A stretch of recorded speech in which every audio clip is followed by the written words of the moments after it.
Welcome to 12 Ounce Sports Radio and The Burn with Mitch Show. Here's your host, Mitch Bernstein. And a good evening to everybody here on Tuesday, February the 16th. I hope everybody's doing okay. We have had a partly sunny day here in the Philadelphia area. You are listening to The Burn with Mitch Show. Your host, Mitch Bernstein on 12 Ounce Sports Network. Thank you for joining me. Been a busy week in sports, and we have a busy day on the show, so we're going to get right to it. Got 4 guests coming in tonight. I'm going to go over those folks who will be joining us and what we're going to be talking about. So thank you for being here. Really appreciate it. 6:15, we've got sports writer from Arizona, Diamondbacks reporter Zach Buchanan coming on, talking about the Arizona Diamondbacks and the prospects, which I don't know are going to be very bright in that Western Division of the National League, but we'll get Zach's take and we'll see what he thinks. So our second team in the roundup last week, we had Amy G from the Giants. Possibly could surprise folks this year. I don't know that the Arizona Diamondbacks are going to surprise anybody this year, but we'll talk to Zach about that. 6:35, Pete Gordon. Pete Gordon is going to be talking about the Negro Leagues and specifically the Donaldson Network. Trying to get John Donaldson more recognition in the Negro Leagues. We're going to talk to him about that, what he's doing for that network, and then we'll talk more about Negro Leagues and what the Negro Leagues can do to educate more folks about not only John, but the actual leagues that started 101 years ago, February the 13th. At 7 o'clock, some local flair, Eric Muttick from the Philadelphia Sports Nation, will be coming on to talk about the Sixers and Little Phillies, but mostly Sixers. They're in the midst of a 3-game losing streak. It's got some people a little annoyed at this team right now. Ben Simmons had a career day point-wise yesterday, yet they lost. And they lost, I believe, most likely because Joel Embiid had, again, come up with some back stiffness, did not play. So Ben stepped up, but we'll talk to Eric and get his thoughts about what he thinks they need to do to start beating these teams who are going to give them some competition in the Western Conference. And then finally, I'm really looking forward to, I'm looking forward to all my guests, but this is going to be fun too. Tommy Bonk, sports writer in the San Francisco area, he was featured on, if you saw this Tiger Woods documentary, it was a 2-part series about Tiger and his issues that he had with being a little bit of a philanderer. And I know that Tommy was involved a lot in that documentary, so we're going to find out exactly how he got involved and what his thoughts are on Tiger, and give us a little bit more information if we can about that documentary about Tiger Woods. So it's going to be a really good show, varied, lots of different topics. Glad you're with me today. Lots of things going on. Before we get to our shout-outs, I'm sure you saw the issues that some woman had this past week with Tom Brady throwing the trophy from his boat to another boat. And did you see the video about Tom walking out totally sloshed? I don't know who had his arm around it, but Brady was just gone. I mean, he's allowed to celebrate. He's a good passer. He threw the trophy. Somebody caught it. What did you expect? It's Tom Brady. So That was very interesting. Some woman, I believe, somebody in her family designed the trophy, the Vince Lombardi trophy, back for Super Bowl when they started giving it out, and she took exception to the fact that he was throwing that trophy around. Well, she'll just have to get over that, don't you think? So that's what that was an interesting little piece. Several shout outs. Um, if there are any Westtown students listening, welcome to the show. Glad you're able to listen. I really appreciate it. Um, Pitchers and catchers report for us baseball fans. Woo! Pitchers and catchers report tomorrow. Baseball season's going to start. Let's hope they start and they don't stop. That's going to be the key. We want them to start and not stop. I think it's going to be hard. We've all seen what's happened with the NHL, NBA, and it's just going to be a test to see if they can do it. Good news, I know for the Phillies in spring training, they're going to allow 2,000 fans into their spring training complex. So it's going to be interesting to see if they can do that and if what teams can allow fans into the ballparks come April.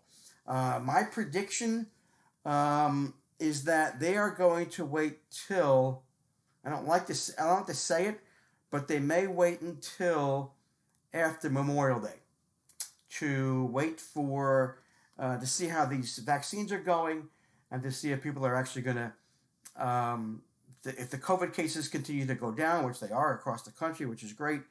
More people are getting vaccinated.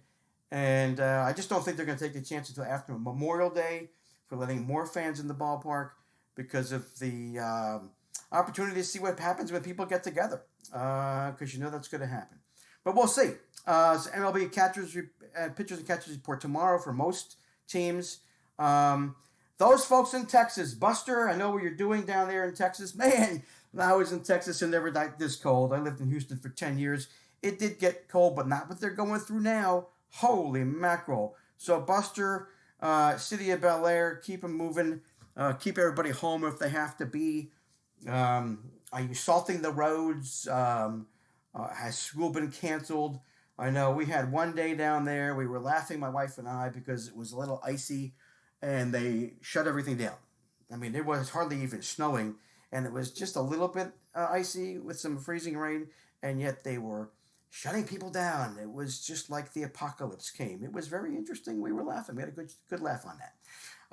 But good job down there in Texas, keeping everybody safe, and hope everybody's doing and staying warm in Texas. And I understand they were doing power rollouts. So they were shutting power down to keep it going and keep people heated, as many people as they could. So that's interesting because in the summer it gets blazing hot down there. I don't remember any time in 10 years they were doing rolling blackouts to save energy. It doesn't make any sense. But that's all. I can tell you all I can tell you is what I know. And then finally, the Negro League celebrated 101 years on February 13th. That was just 3 days ago. So it's very exciting for them. They're going to be rolling out some new things with curriculums, just getting started. And we'll be talking more about that with Pete Gordon at 6:35. So that's it on the shout-outs and what's coming up. What's been going on in baseball and basketball, hockey, and then obviously a lot of us watched Pebble Beach Golf Tournament, which we'd like to do, and we had a good time with that this past week, which I like to do that. I like to watch golf. So we sports are moving. Hopefully they won't stop, and we got a great show coming up. 4 guests that's going to start at 6:15 with Zach Buchanan, reporter for the D-backs. He'll be back. He'll be on at 6:15. In the interim, we will take a 2-minute break, quick 2-minute break, and we will be back with Zach.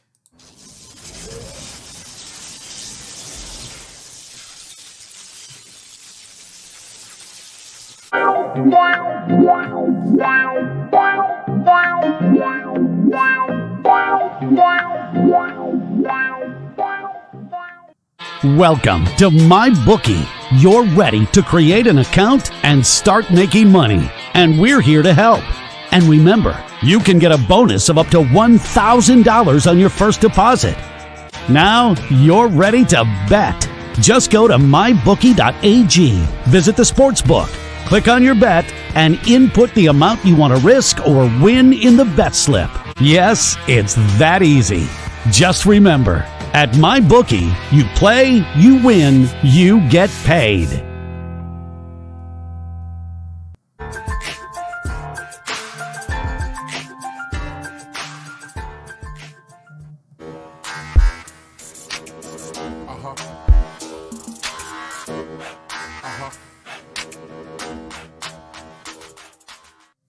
At Amazon, we're pretty good at getting things done. We're pretty good at solving problems. COVID-19 is the biggest challenge we've had to face. But challenges are what motivate us. Like flying masks to our employees around the world. We're doing everything we can to get you what you need, and doing everything we can to keep our people safe.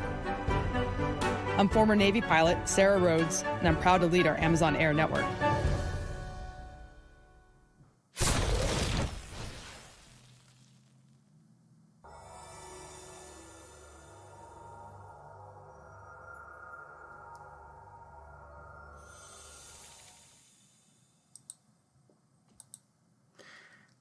And welcome back. We are back. It is 6:12 on the East Coast. You are listening to The Burn with Mitch, your host, Mitch Bernstein on 12-Ounce Sports Network. We are waiting the call of Zach Buchanan. We will talk about the Arizona Diamondbacks.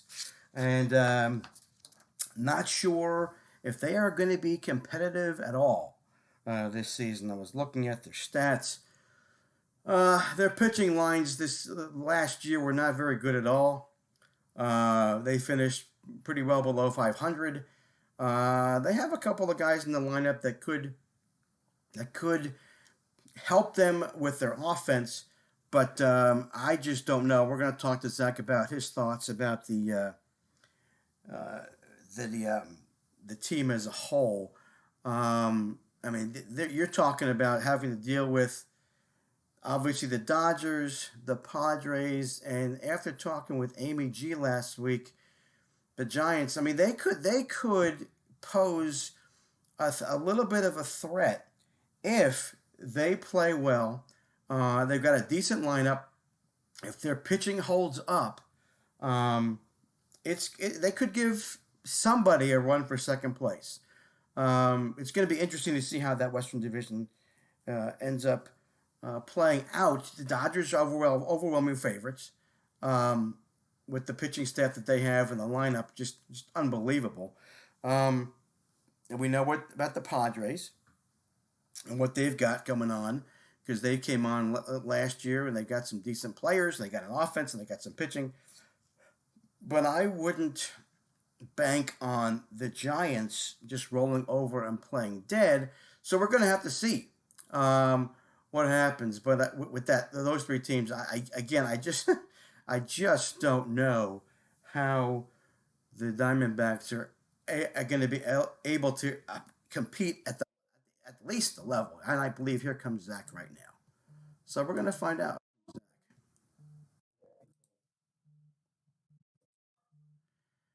Hello, Zach. This is Mitch. How you doing? Good. How are you? I'm doing great. How is the weather out in Arizona these days? Well, it is terrific, unlike the rest of the country. It's about 70 degrees. You lucky son of a gun, you. Yeah. How long have you been out there, Zach? I've been, well, kind of except for a 2-year stretch, I've been out here since 2012. Okay. You are a expert in dealing with your hard to deal with weather. Yes, absolutely. Yeah, I feel sorry for you, but I think you're going to survive. I think you'll be fine. Yeah, well, just wait till the summer. That's true. You're right. There is the give and take. Speaking of surviving, let's talk about this ball team. These Arizona Diamondbacks. What are you thinking, Zach, going into this? With pitchers and catchers reporting this week, Everybody's gearing up and excited. Are people in Arizona excited? That'd be probably a pretty big no. Yeah. This team, Yeah, I kind of thought you were going to say that. this team finished in last place last year, and they have not really done much to get better. They've signed two old veterans, Joakim Soria, who is I think 36, maybe about to be 37, for the bullpen to a one-year deal. Asdrubal Cabrera, who is 35, on a one-year deal, very small one-year deal. He's probably not even going to be an everyday player. And that's the extent that they added talent after finishing in last place last year. So this front office is really betting heavily on this group bouncing back. And I don't think it's unreasonable to think that they could and that they will be a lot better than they were a year ago. But the backdrop for this is that the Padres and the Dodgers have had this arms race going on in the division this winter, and the Diamondbacks haven't done anything to remotely keep up with that. And even if you look at the projections that they had before last season, before they had a chance to disappoint when they'd gone out and made all these moves, they signed Bumgarner, they signed Cole Calhoun, they traded for Starling Marte, they were still projected to be an under 500 team. So it's a big question as to whether, they really have a shot this year. And so I think the fans out here are not very enthused. Yeah, it would be, listen, it would be hard to. It's got to be tough. Let's just go over the team in your eyes. I was looking at the lineup yesterday based on last year's statistics. They have a couple of guys that can hit. So do you see what strengths do you see in the lineup offensive wise?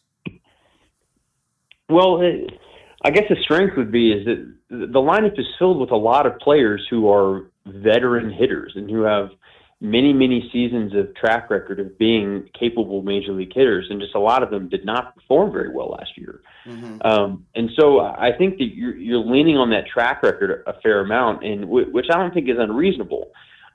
What it seems to lack is that kind of that star presence in the middle of the lineup that they had 2 years ago with both Ketel Marte and Eduardo Escobar, both of whom had down seasons last year. Eduardo Escobar just looked lost the entirety of the 60 games. He had real trouble putting two good plate appearances together in a row. And Ketel Marte hit for a high average. His on-base went down, but he was swinging at everything. He wasn't missing very often, but he was not making great contact. He wasn't hitting for power. And that's what really made him stand out as a player, as a guy who was just destroying pitchers from both sides of the plate as a switch hitter in 2019 while playing two premium positions at second base and center field. And that's what really propelled them to 85 wins in 2019. And then they lost both of those elements last season. And they had some guys have decent years. David Peralta had a decent season. Cole Calhoun was pretty good, hit 16 home runs. Christian Walker was solid and had a much more even performance than he did the year before when he was really up and down. But then they just had too many guys disappear, like Ketel Marte, Eduardo Escobar, Carson Kelly, and you kind of wonder, like, when you're looking at the players that the Dodgers and the Padres have in their lineups, not to mention other teams in the NL like the Mets or the Braves, and how does this group stack up? For this group to succeed, you're going to have 1 through 9 being productive hitters almost all the time, because they don't have that type of bat. Unless Ketel Marte really rebounds from last year, that's going to carry the offense. Yeah, it's tough. You're right. Everybody, you would hope on your team you would get a couple of star players that are really going to carry, the veterans that can carry the offense. But you don't know if you have it in Arizona this year. I think, and I'm looking at the stats yesterday. Who can the fans get excited about on that pitching staff? Anybody? Oh, absolutely. Zach Gallen. You should already be excited about Zach Gallen. He's awesome. Okay. Playing in Arizona has kind of kept him under the radar. Right. But he's probably one of the top 15 starting pitchers in baseball right now. He just is uncannily dependable. He set a major league record, I think 23 or 24 straight starts to begin his career, allowing 3 runs or fewer. He's just ice. He has ice water in his veins when guys are on base. He has a deep repertoire of pitches that move and miss bats. And so he is just a really good pitcher in the prime of his career in those cheap years that teams really covet. Who knows how he stacks up against the rotations of the Padres and the Dodgers now. Both those rotations now have multiple Cy Young winners in them. But he is going to be a very good pitcher for a long time, and he's easily the guy to get excited about and easily the best pitcher on the staff. The rest of the starting staff is a big question mark. I mean, what is Madison Bumgarner going to look like after a really bad year last year? Will probably be better. Will he be as good as he was before? I don't know about that. And then your back three are Caleb Smith, Luke Weaver, Merrill Kelly. Merrill Kelly's coming off a thoracic outlet surgery. Luke Weaver had a down year last year. Caleb Smith, I'm not sure exactly what to expect. He only made a few starts here after he was traded. So there's a possibility that group ends up being pretty solid. All five of those guys have had success in the past, so it's not unreasonable to think they could have success again. But the only sure thing that I'm willing to bet on is that Zach Gallen's going to be good. Right. So that's a tough thing for fans to buy into. Tell me about the fan base out in Arizona. Are they, not a huge market? What's it like out there going to games? Forgetting last year, obviously.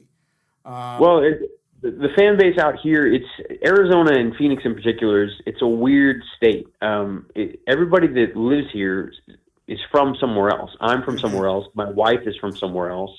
A lot of my friends are from somewhere else, either the Pacific Northwest or California or the Midwest.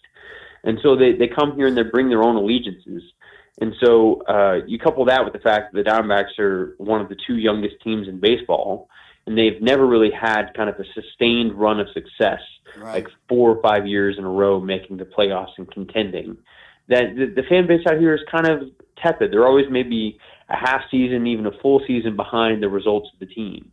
So, the team is good one year. It takes them a while to catch on and start showing up. I don't think that there are a ton of people who really rabidly follow the team. Right. People are certainly aware if the Diamondbacks are doing well or not, but I'm not sure that they're aware of who the new guy they called up in the bullpen is. Right.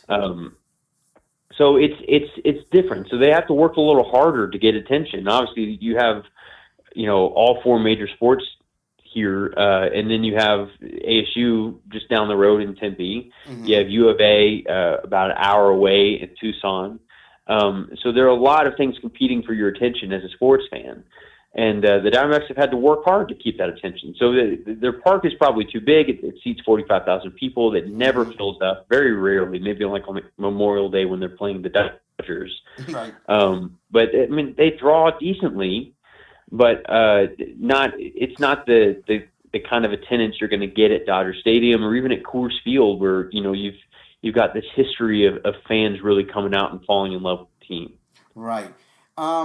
So is there anything that ownership can do? I mean, they obviously know what's going on. Is there money out there to start to be able to start looking at spending and being competitive? Listen, it's hard out there. It's with that division, like we said, it's tough. What do you think? Are they building? Do they have again? You said they have a young crew. Do they have a nice core to build around? That's what I'm asking. Well, their core right now is kind of aging, but you've got guys like Peralta who has got one more year on his extension after this one. Eduardo Escobar is going to be a free agent soon. Nick Ahmed has 2 more years. Cole Calhoun is in his last guaranteed year. Just a lot of your guys around the diamond, they're on the wrong side of 30 or about to be, and you can kind of see when the sunset is coming for them in their Diamondbacks career. But the good news is that under Mike Hazen, this is his 5th year running the club. Okay.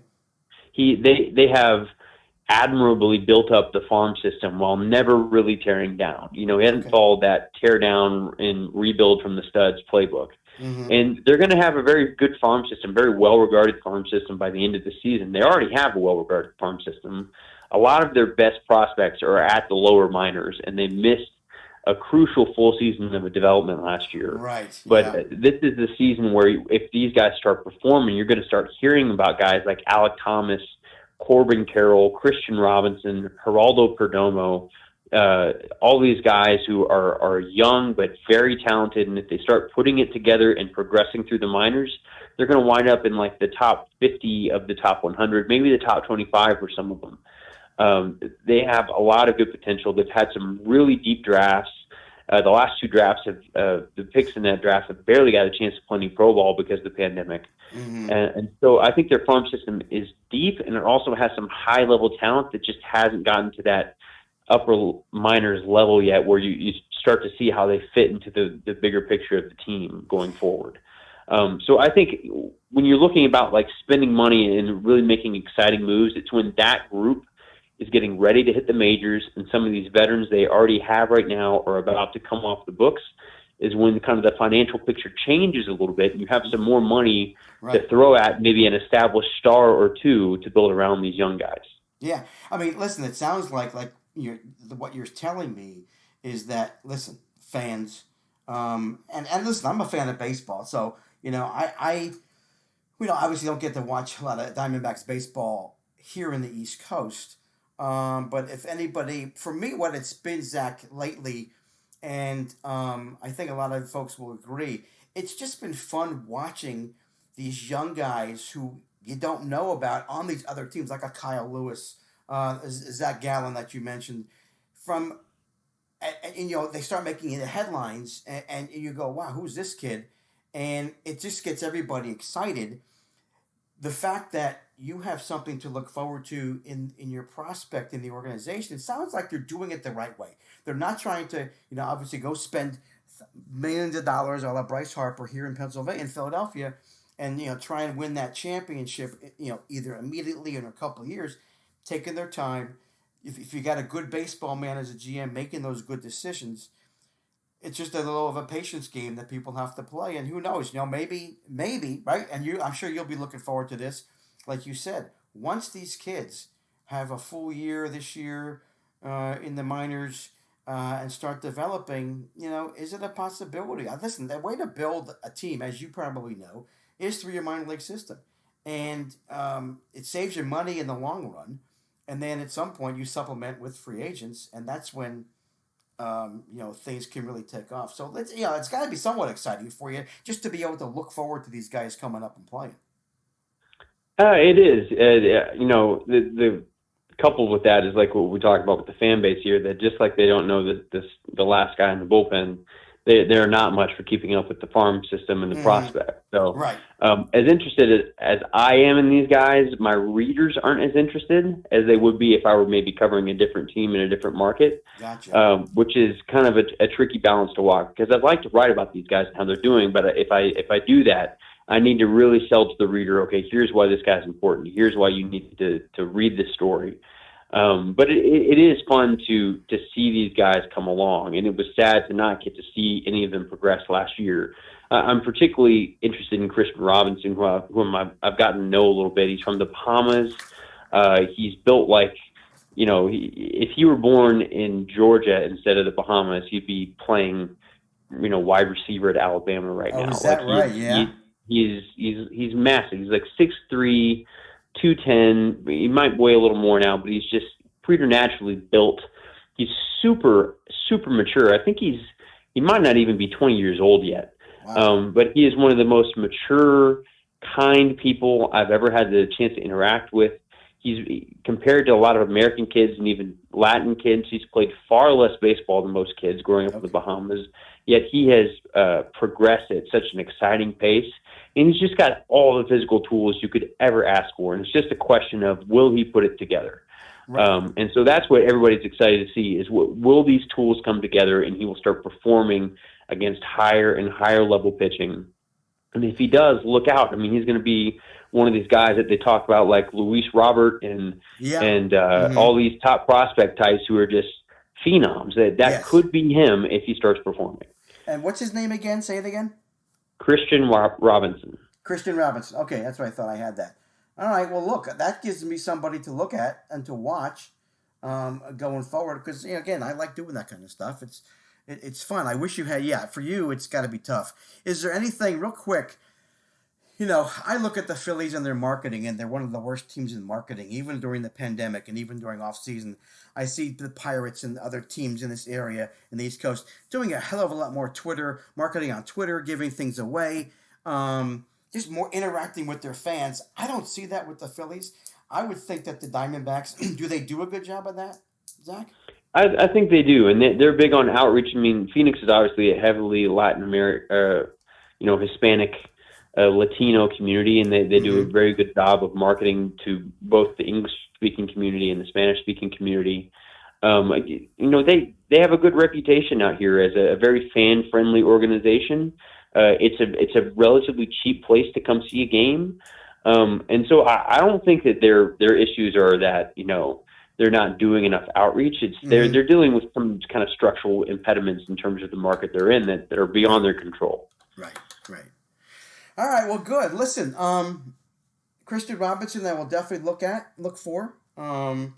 Appreciate that name, and listen, I wish you luck out there. I have yet to get to the stadium, so I've got to finish my ballparks. I've got about 16 to go, and yours is one of them. I can't wait to get out there at some point. And if I do, I'll come at you and say, hey, Zach, I'm coming. Where should I go? So if I don't know if it's gonna be this year or what, but I'm retiring in September, so I'm hoping that that'll give me some time to come out and visit these ballparks I haven't seen. But listen, thanks for coming on. I really appreciate you taking the time.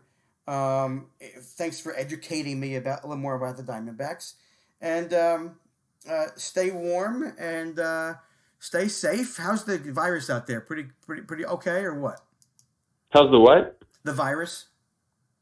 Well, it's not okay at all. It's like we're one of the hot spots. It's gotten a little better recently, but we were one of the hot spots in the country. But the nice thing is that unlike the East Coast, you're able to be outside and kind of not feel like you're cooped up. So that's good.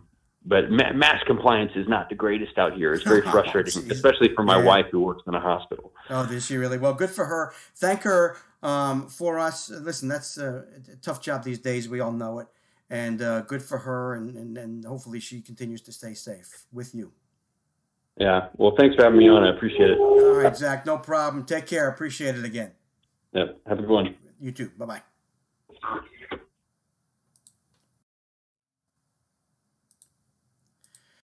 Okay, well, we thank Zach for coming on, giving us a little bit more information about the Diamondbacks. NL West looks like it could be a last place. So we'll see what happens with the Diamondbacks. But I love the fact that we got a name, Christian Robinson, to watch out for. Enjoying. Maybe I get him in a court pack soon. Call from. And we have Pete Gorton. To accept, going press. on. Hello, Pete. How are you? Excellent, Mitch. How are you tonight? I'm doing great. Thanks for coming on, Pete. I really appreciate it. Hey, it's no problem at all. You guys were talking about the weather before. It was only 15 below when I woke up this morning. Where are you calling from, Pete? Minneapolis, Minnesota. Oh, you're such a lucky guy.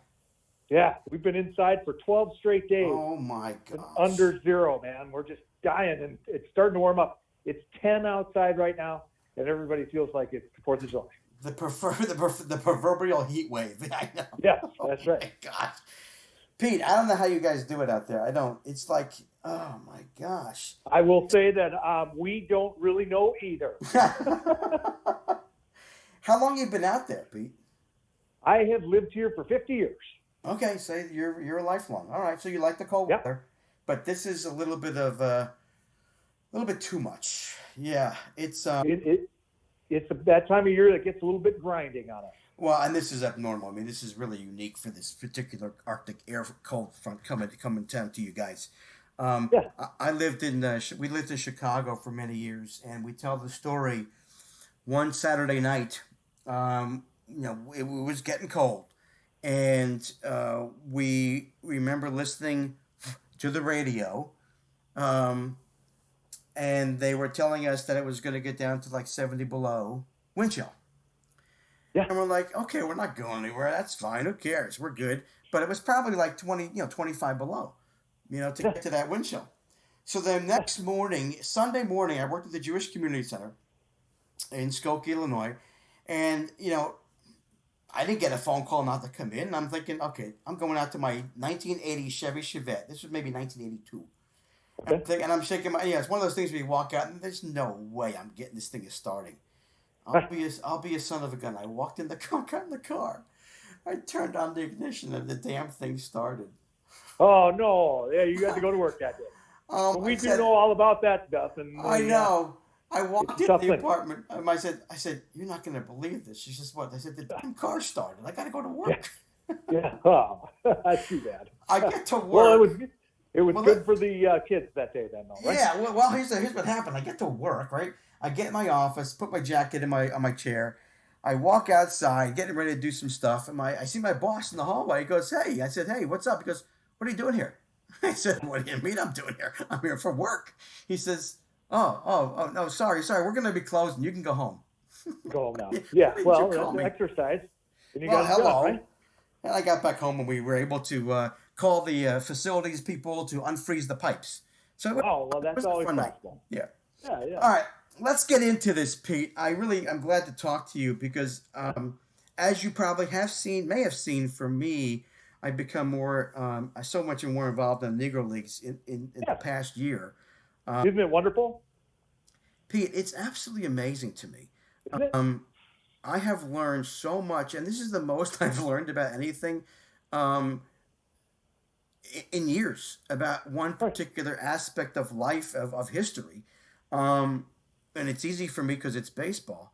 But just absolutely amazing, the stories that have come out of the Negro Leagues, the anniversary last year, the 101st, obviously, 3 days ago.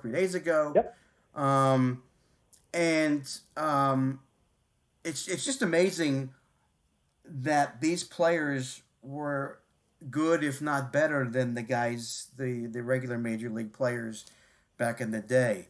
But I want to get into, so let me get into this first. So the 101st anniversary, were you on the Zoom or the press conference, whatever it was, on Saturday with Bob Kendrick about the Negro Leagues 101, that they're going to be doing more curriculum stuff? Yes, absolutely. Yep, we're always following what Bob's doing down there and loving that new streaming service. Oh, it's great. I can't wait to get involved or know what's going to happen with that. So that was really cool. And then hopefully we'll get some more stuff going on with the 101st. Sure. And the new Petty Marshall's donation to the Negro Leagues Baseball Museum. Rube Foster. I mean, it's just a hell of a story. I was lucky enough to go do my show from there last summer, and I walked in. It was great because there's hardly anybody there, and I was able to take my time and just I took it all in. For me, and I don't know if a lot of people are like me or not. For history, I need the visual to say, oh my gosh, that really happened.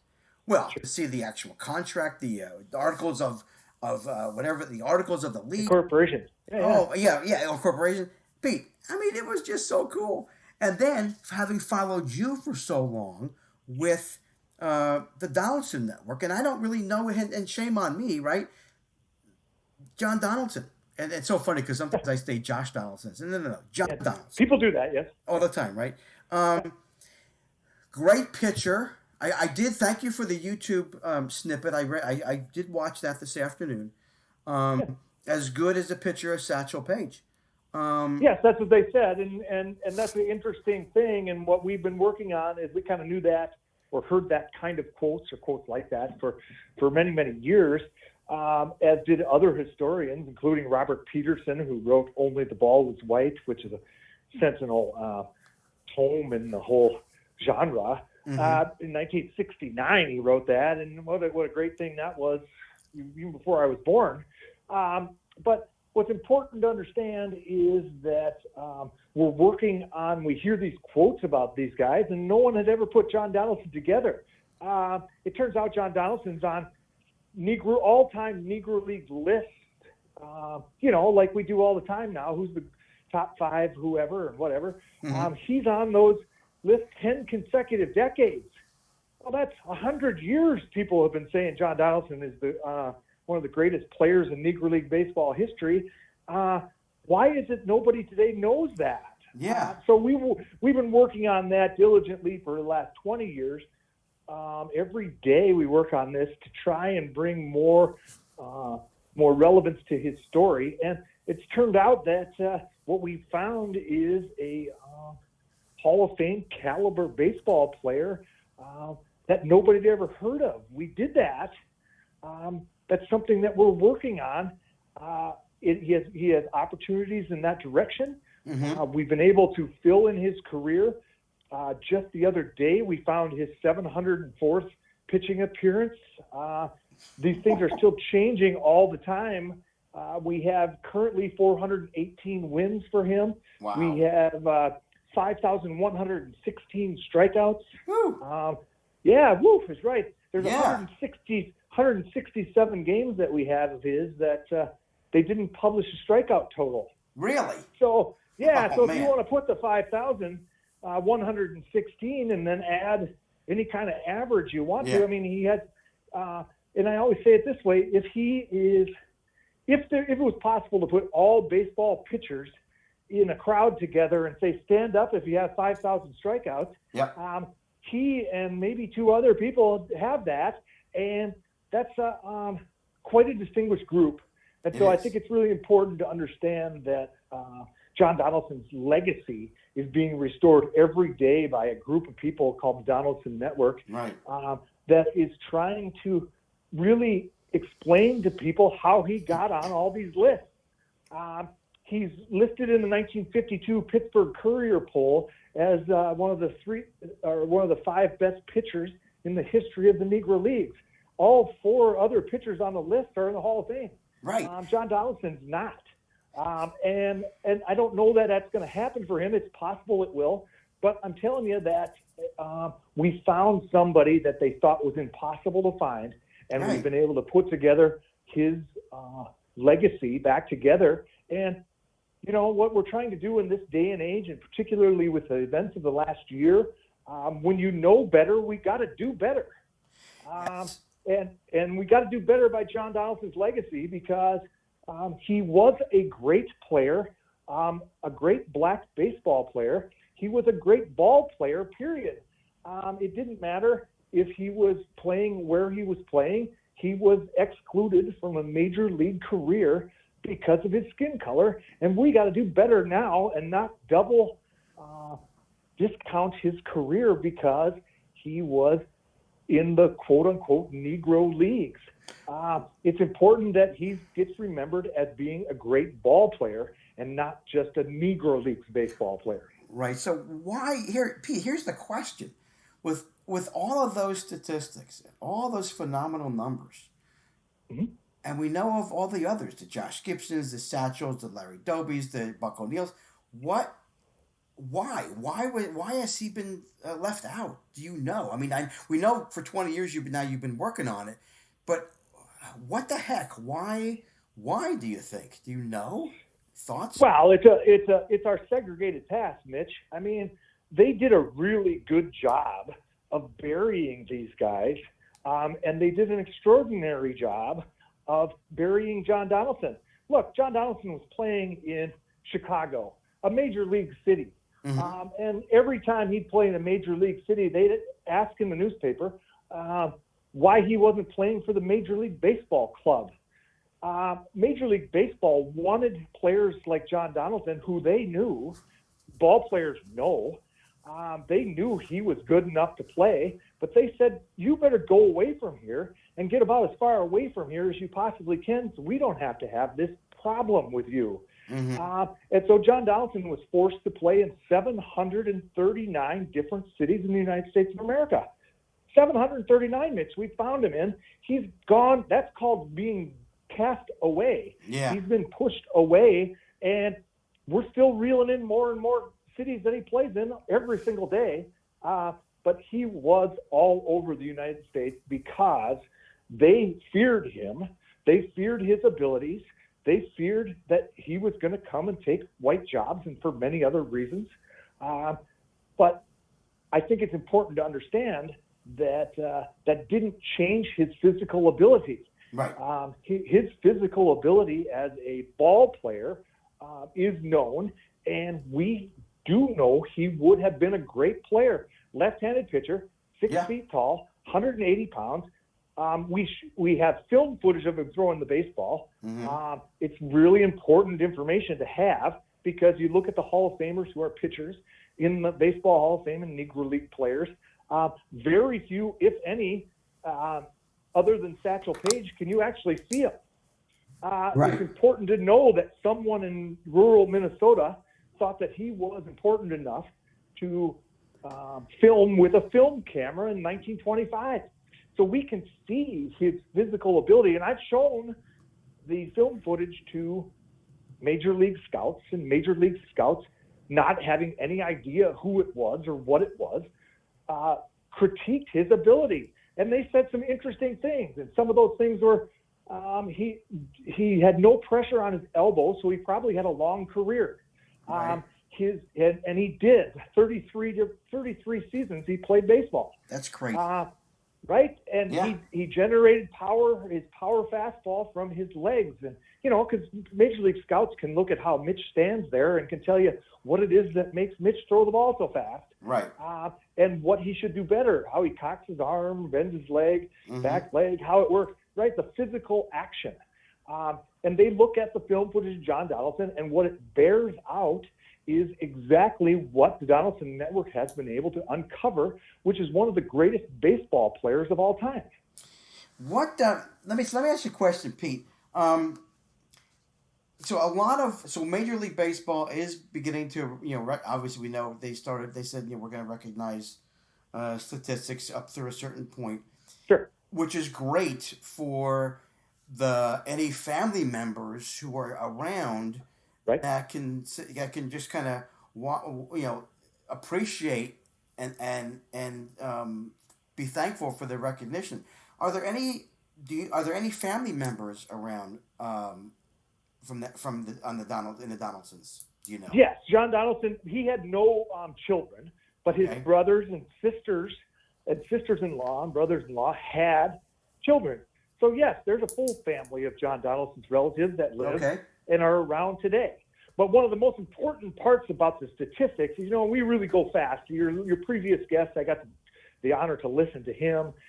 We go real quick to try and figure out what someone's, ability is against left-handed pitching, we break them down really fast. And one of the important things about Negro League statistics and the great things that we've just been starting to be recognized is that we're starting to recognize that.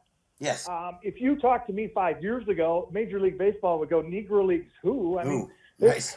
Exactly. And so we tend to jump the gun a little bit because, we really got to figure out what Bullet Rogan's whip is, or John Donaldson's, right? I mean, we do. That's just what we do, and that's a modern sort of idea. Yes. But my point is, what we're doing with John Donaldson, and what I believe Major League Baseball is attempting to do with the Negro League stats, is take that first step and show that yes, we recognize these guys as ball players.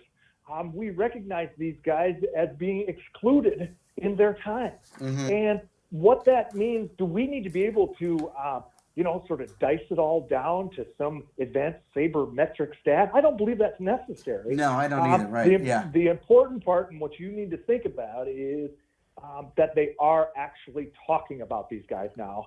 And that is a huge, huge change from an everyday baseball standpoint. So I'm going to assume that your ultimate goal is to get him into the Hall of Fame. Absolutely not. It is not. No, okay. I cannot. You and I, Mitch, we can go arm in arm, and I'll meet you in Cooperstown. Okay. And you can bring your bullhorn, and we'll stand on the top stairs of the library, and we'll start chanting, John Donaldson belongs in the Baseball Hall of Fame. Do you think that's going to really work? I don't think that happens. It's not possible. The Hall of Fame is an organization I respect very, very much. I've spent a lot of time discussing what the Hall of Fame is and how a Negro League baseball player can get in there. Mm-hmm. But to have that as an end goal is really highly illogical. Okay. There's no mechanism to do that. But I can tell you that the Hall of Fame is now aware of who John Donaldson is. Okay. And 10 years ago, and 15 years ago, they were not. And that's what I I wanted think to that's know. important. Yeah, and that's what I wanted to know because, all the gentlemen who are, and Effa Manley, who are in the Hall of Fame, they're there because of pretty much the same reason John should be in, because they're phenomenal ball players. The question is, why was he ignored all those years? Why has he been ignored? Because I tell you what, he was his career was thought to be impossible to find.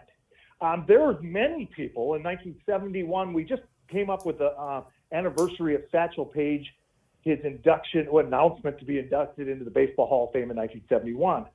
That was just a week or so ago.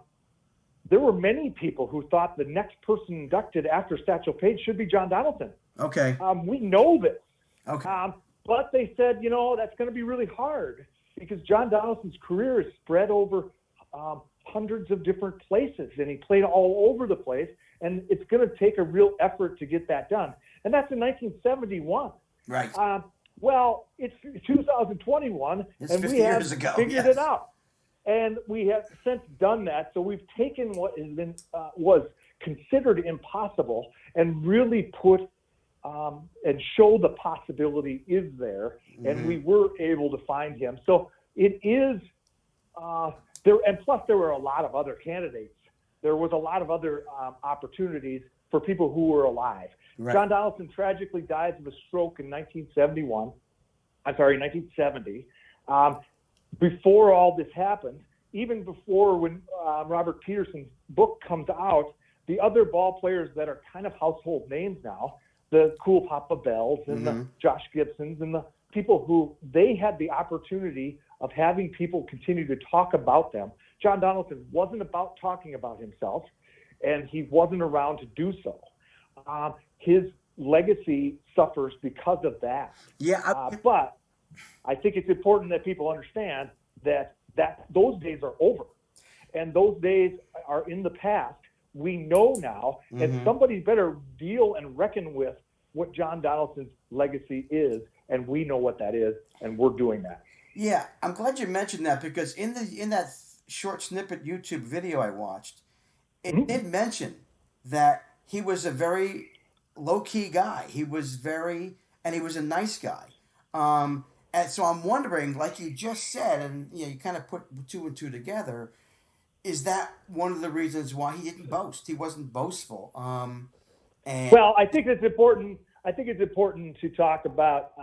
First of all, we do have a YouTube channel, and we have many films that are going out all the time to help educate people about this. Right. So if your audience or anybody wants to do that, look up the Donaldson Network on YouTube and find out more things about John Donaldson. We're out there right now. Right. But I think it's important to understand the era that John Donaldson lived through.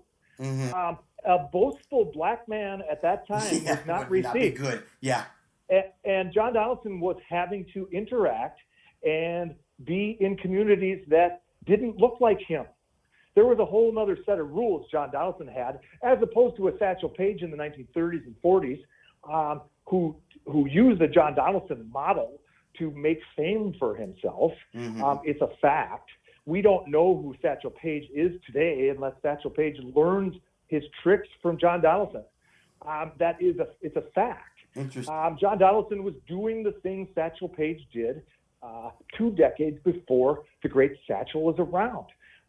Some of the Satchel Paige isms that I call them, like calling in your outfielders, making everybody sit down, loading the bases, striking out the next 3 guys. John Donaldson was factually doing that. Oh, he was.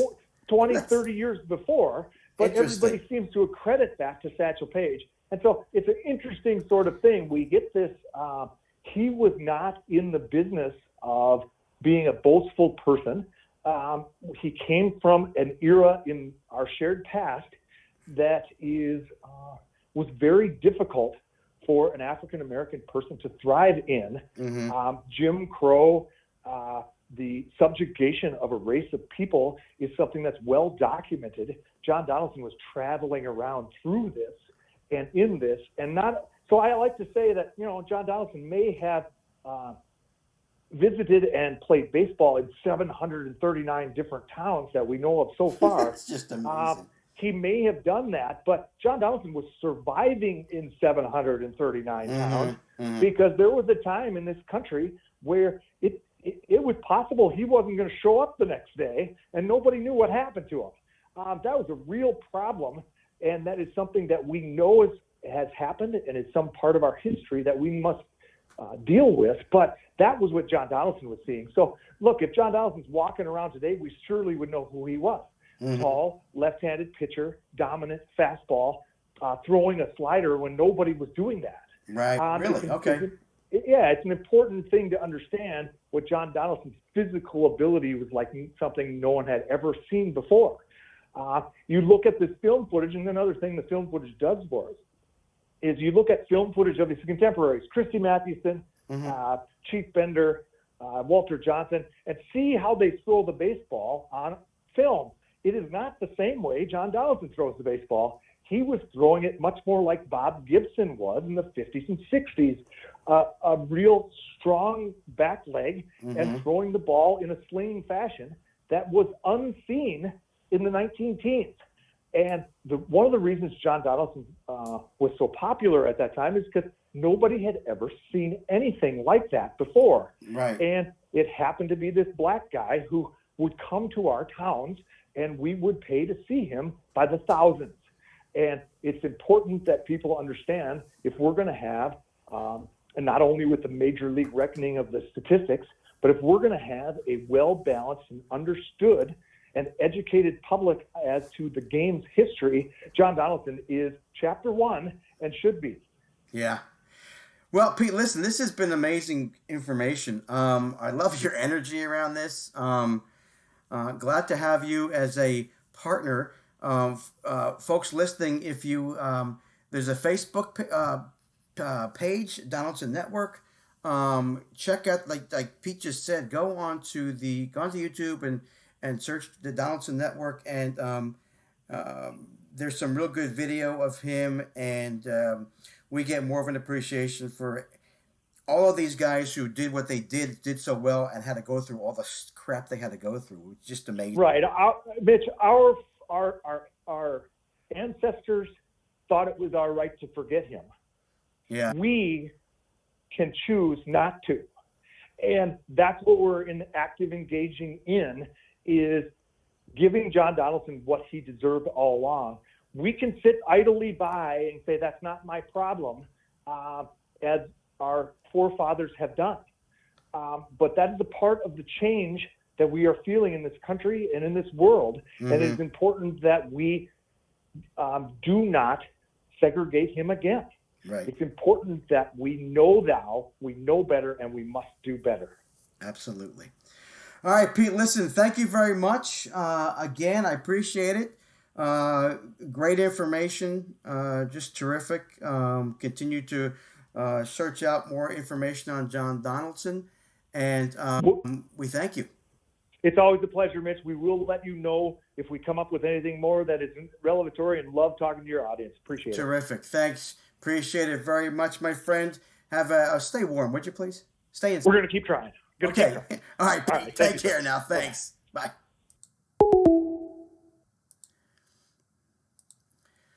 Some real good information about, again, somebody who, unless you have been involved with Negro Leagues and have done some research and have looked and hadn't seen this information about John Donaldson pop up, you really wouldn't. You're right. I mean, Pete's right. He knows. He's been working on this for 20 years. You wouldn't know who he was. So, I mean, it just, the numbers blow you away. It's just absolutely crazy. All right, so we're going to switch gears and go to basketball and maybe a little Phillies.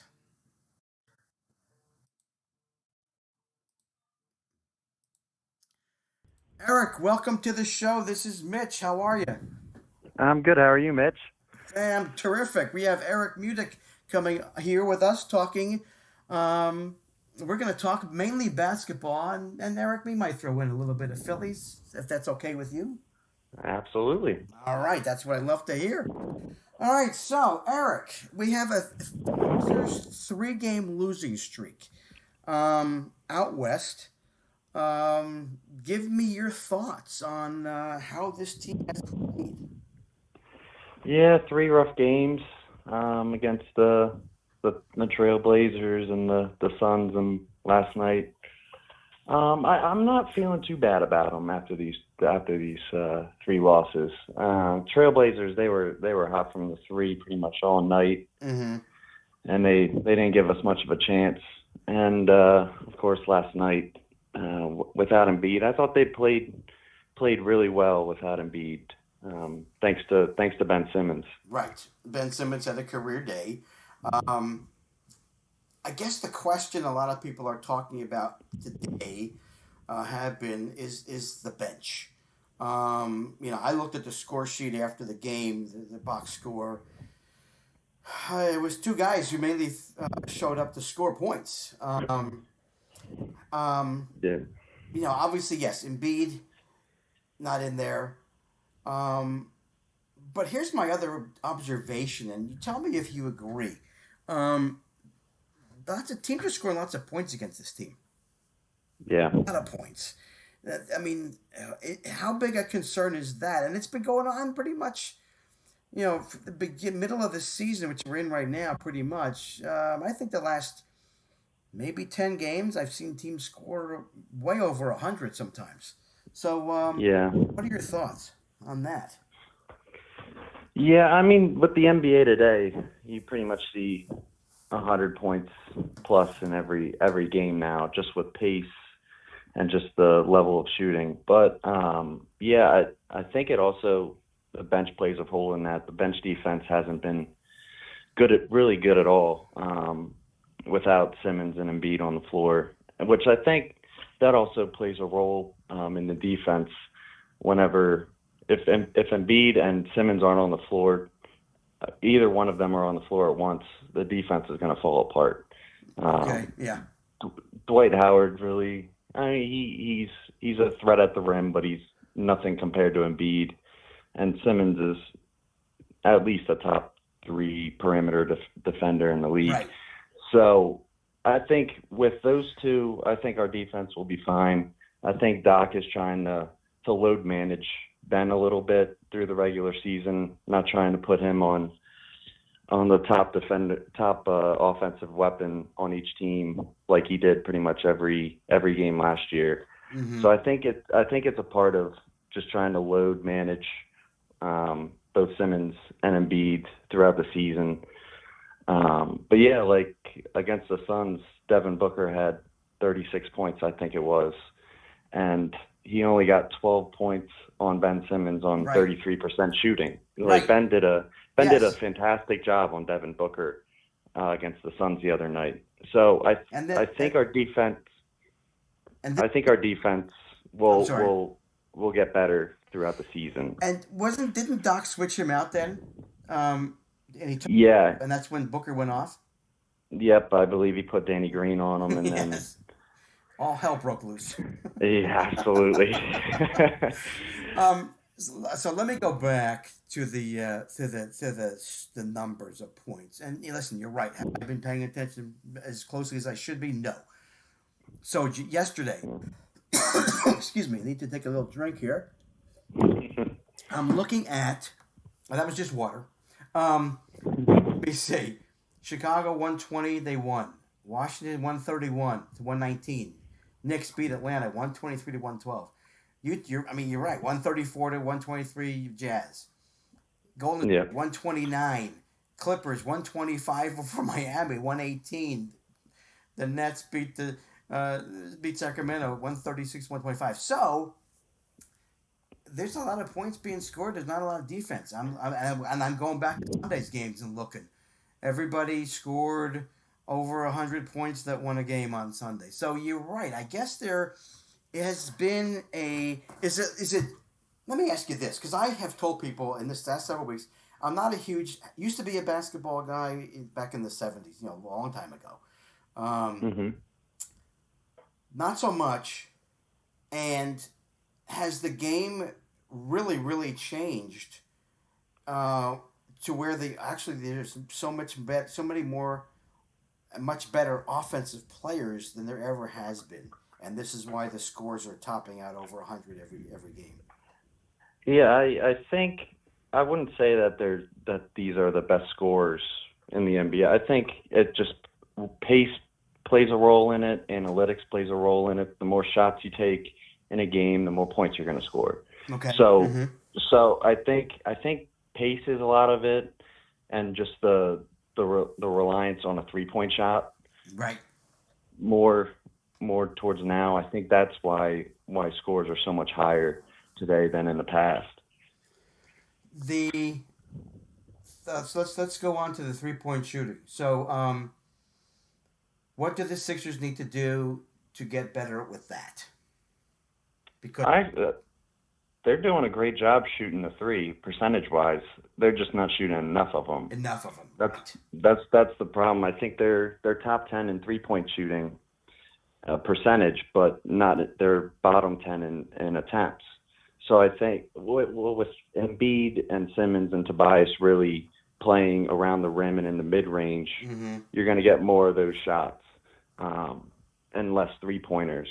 But I think that's really the issue with the Sixers 3-point shooting so far this year. I think they just need to look to get Seth Curry open more often, Shake Milton, Danny Green.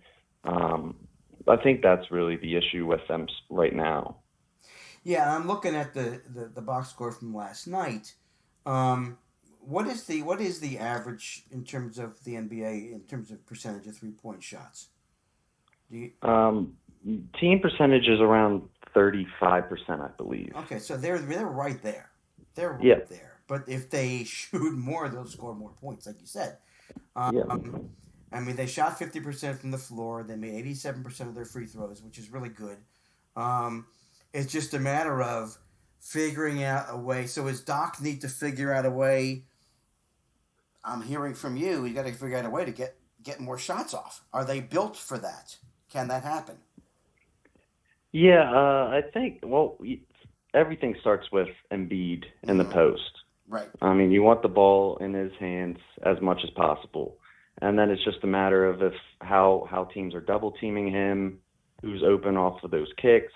Right. I think that's just they're rolling through some kinks right now. They didn't have an off season really that much, just due to COVID. So I think they're still trying to get into the full offense right now, which could open some more 3-point shots for the team. But yeah, like last night, I think at one point we were shooting like 15 threes. And we were and the Jazz were shooting 35 or something like that at the same percentage, which that's where the Jazz kind of took it from a close game to a double-digit lead. Yeah, it was close for a while. I was watching it. Let me look. I mean, I'm watching the game and I saw the score. Was like, what the heck was it? I don't know. It was like 26 points, and I couldn't quite see the time because something was on my screen, and I'm thinking, okay, it's got to be the end of the first quarter. It was the middle of the first quarter, so it was halfway there. 42 points, 42 to 35. So they had a 66 to it was pretty close at halftime. And it was the third quarter that they lost their momentum, and Utah outscored them 34 to 28, which isn't a lot, obviously, but if they keep outscoring you, with the second period, they also outscored them by 7. So between the second quarter and the third, that's where they lost it. And the Sixers outscored them in the fourth by a point. But the Sixers and the Sixers fans shouldn't be feeling too bad after last night. It was, I mean, the Jazz have the best record in the league so far, and they've been blowing out a lot of teams. So without Embiid, I thought they played really well. Yeah, I mean that's what again I listen to WIP a lot and the fanatic and people are getting a little upset, um, and I'm thinking okay, let's look at the record and look at where they are in the conference and in the league and in the division and see really what's going on. I mean, so in the conference, they're 18-10. They're a game and a half up Yep. at Milwaukee. I mean, Yep. that's nothing to shake your tails at, especially thinking about what happened. What was this team like 5, 6 years ago?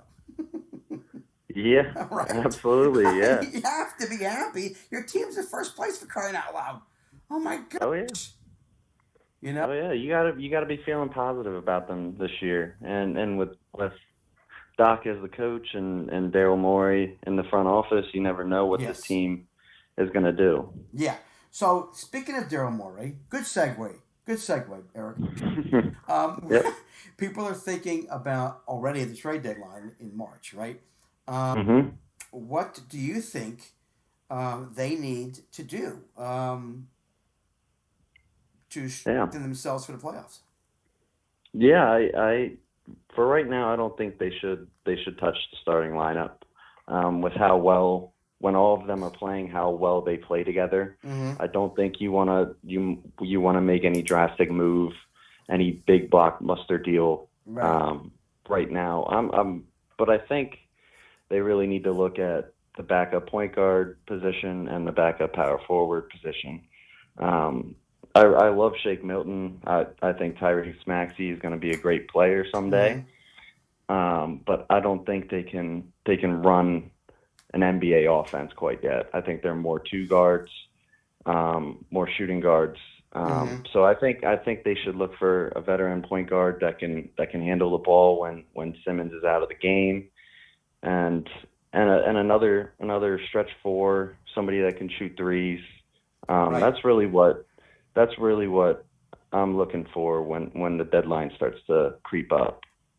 Yeah, it's interesting because I think someone said the same thing last week to me. A stretch four, you need somebody that can again, who can be out there to shoot from the arc and who will make them. I mean, you're not looking for someone to shoot. You need somebody who's good at making those threes, which is huge as we're talking about because Yeah. scoring is up um, around the league, and they got to be able to stay with these teams. Running the gun. I have enjoyed watching them. I have watched more basketball this year than I have in the past probably 10 combined. Yeah. Wow. Because of this team and Embiid. Listen, Embiid's a superstar, right? So Oh yeah. it's fun to have a superstar on your team. The question is, here's my question. This was brought up, and I heard about this today. So when you have Embiid, when you have the starting lineup, and Embiid's playing with Simmons scoring his 42, what kind of conclusions can you draw from him scoring 42 with Embiid out there? When Embiid is in there, does that take away from Simmons' role? Did Simmons step it up last night because Joel was out? How can they coexist and still be two great guys, two great players? Yeah, yeah, absolutely. I think Ben has the potential. Not saying he could do 40 points a 40 night. a night, right? Yeah. No, but I think he can. It's just a matter. I think the biggest problem with Simmons that I have is that he can be really aggressive in one game, and then just look like he just doesn't want to play in another one, or at least play offense in another one, where Right. he's just Okay. focused. He's focused on facilitating for his other teammates. He's not looking to really drive to the basket. I think when he's aggressive and he's attacking, I think him and Embiid can do a lot of damage to teams just with their freak height and athleticism. I think they can coexist.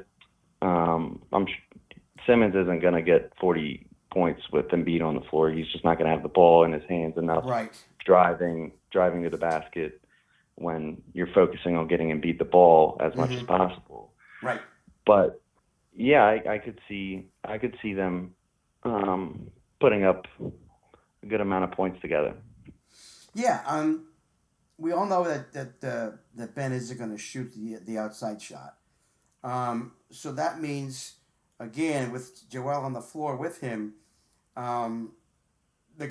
gonna, because he has been. I saw him a little bit yet the other day. I mean, he was taking it. What he did, and what he's doing well is taking it to the hoop, finding the open lane and driving to the hoop, and then making the foul shots, and that's Yep. people were happy about that the other night. But they've got to, yes, if they decide to play their best games every night, I think again this team is on their way to I think a long run in the playoffs. I mean, listen, to me, they put it together. I don't think there's a way they don't make the finals. To be honest with you, what do you think? I would think so if Kevin Durant, James Harden, and Kyrie Irving all weren't on the same team. Yeah. They will definitely prevent a supremely tough challenge in the playoffs. But yeah, I think they can easily get to the Eastern Conference Finals. I think that they right now, I think they're definitely a top 2 team in the East. It's just a matter of health. For the last few seasons, we've had Simmons out for the playoffs last year. Embiid always seems like he's beaten up at some point in the most crucial time. But yeah, we have a different head coach, a more experienced championship winning coach, and there's definitely going to be some more moves to this roster. So I definitely think it's going to be a good run this year. Not 100% sure it's going to be a finals run quite yet. I have to see more. I have to see what the Nets are going to do as well at the deadline. But yeah, definitely excited about what the future holds. Well, and the fans here, listen, they know what's going on, and it's exciting for them. It's just the hope. Listen, the hope is, and did you hear some rumblings about the potential for fans to come back get into the Wells Fargo Center and around the NBA? Is that what I heard recently? There are some arenas that already do have fans in attendance. I did hear that Wells Fargo Center got a really good health and safety score or something like that, where they're like a top 5 arena in terms of safety, which gives a sense of hope that there may be some fans in the stadium in the arena later this season, which I think will be a big help to the Sixers just by their home record last year. They're even doing well at home this year without fans. Are. So yeah, I mean, but just to have this team right now in first place, to have fans there, even with 5,000 fans in that 19,000 seat stadium arena, they're going to make it loud because that's what Philadelphia fans do. That's what Philadelphia fans do. So to be able to watch this team play with who they've got on this team, it's got to lift up. It definitely will lift up the players for sure. Oh yeah. Yeah. So I'm looking at the schedule. So Wednesday they got Houston here. Okay. We go Friday, Chicago here. I mean, that should be 2 wins right there. Then we go Sunday at Toronto. Yep, back to back with Toronto. Is it back to back with Toronto? Yep. Okay. And then next Tuesday in Toronto. Yep. So there's a chance that they could go, easy 3-1 in those next 4 games. So that's that'll. I guess in the way basketball is, it's such a, you have to be a good, obviously team player, knowing what's going on, and Doc knows what he's doing, and it's just one of those things where they need to be able to win. They should win these at least the next 3 out of 4 against these inferior teams. And then they continue to stay on a roll here, just like any team. God, I didn't realize Utah had won so many games in a row. Yeah, Holy they've crap. won 18 of the last 20 games, I Eric, believe. That's crazy. Yeah, That is nuts. it really is. I mean, good. I mean, listen, good for them. But that West, I mean, they're going to end up. Someone's going to come out of there, and someone's going to beat somebody else up. Yeah, Right? I mean, you're looking at the Jazz, the Lakers, the Clippers, the Suns. I guess. the Nuggets. Yeah, Denver. They're 15-11, but still. And San Antonio, by the way, was just hit with COVID. I just read that before Yeah, when the show started. But I think the top 8 are they're all decent teams, so they're going to yeah, beat each other up, and it's going to be up to like you said, the top 2 teams in the East, and the Sixers can definitely be one of those to get into the finals. Should be yeah. interesting if they get to the finals. A couple more questions for you. If they let's say it's a Sixers Jazz final, what do the Sixers have to do to beat these guys? I think just playing similar to the way they did last night. I think just adding Embiid's 30-plus points a game and his interior defense will help with that. I think they match up pretty well with the Jazz, to be honest. With Embiid versus Gobert, the 2-time Defensive Player of the Year, he's had some really good success against him.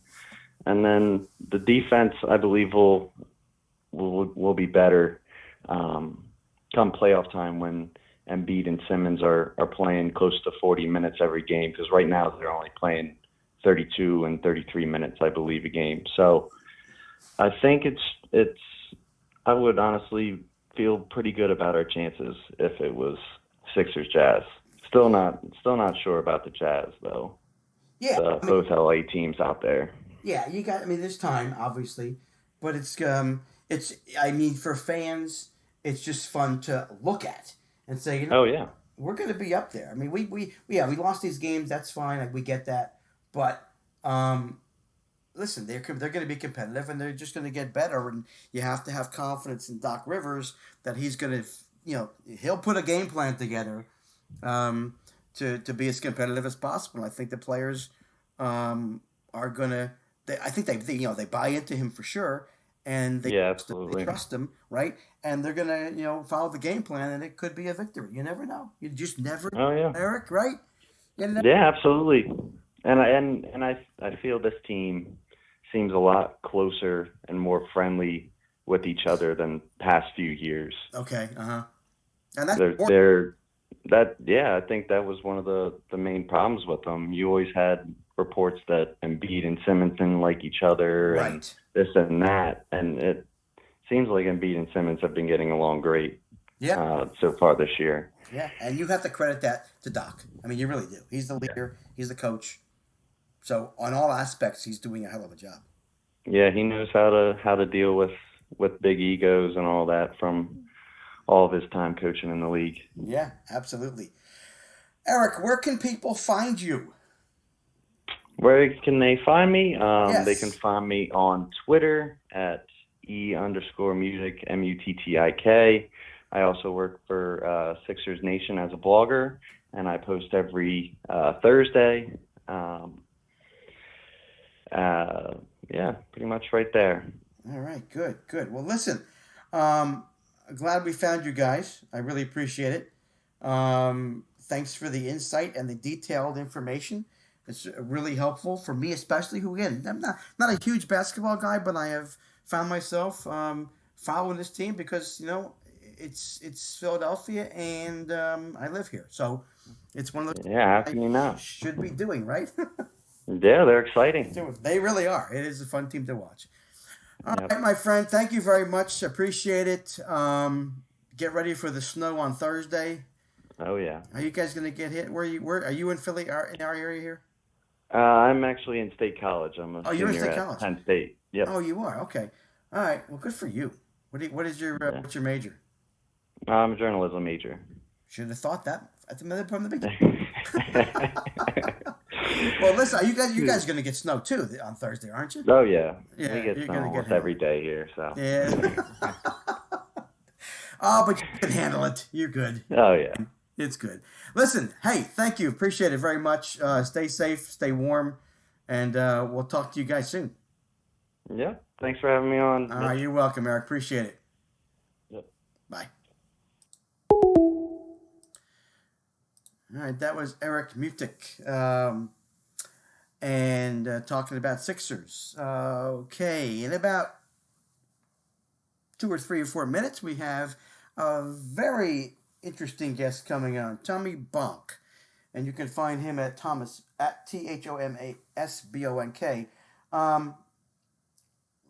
reporter out in the Bay Area, and was involved intimately with the HBO documentary about Tiger Woods. So it's going to be interesting to maybe get some background information on that and how he got. I'm going to ask him how he got involved. What was his actual role in this documentary? Never spoken to anybody who's been involved in a documentary such as this, but it's interesting. And Tiger is a very unique figure in the sports world, has been for many years, and so it's going to be interesting to talk to Tommy. Real quick, update for next week's show. Next week is going to be a show that is going to be pretty much all Negro Leagues based. I have Ted Knorr. And Ted, if you're listening and I mispronounce your name, I apologize. Knorr. Ted is heavily involved on Facebook with the Negro Leagues sites, so we're going to talk more about that. And then I have author Andrea Williams. Andrea will be coming on the show to talk about her book that she wrote. That I have 2 more chapters to go about Effa Manley, baseball's leading lady, owner of the Newark Eagles, along with her husband Abe. And the book talks about Effa and her woman before her time. I mean, she would succeed really well at this stage in the time now in current day, and she was a force to be reckoned with back in the 20s and 30s and 40s as she faced upheaval amongst Negro Leagues owners, amongst Branch Rickey.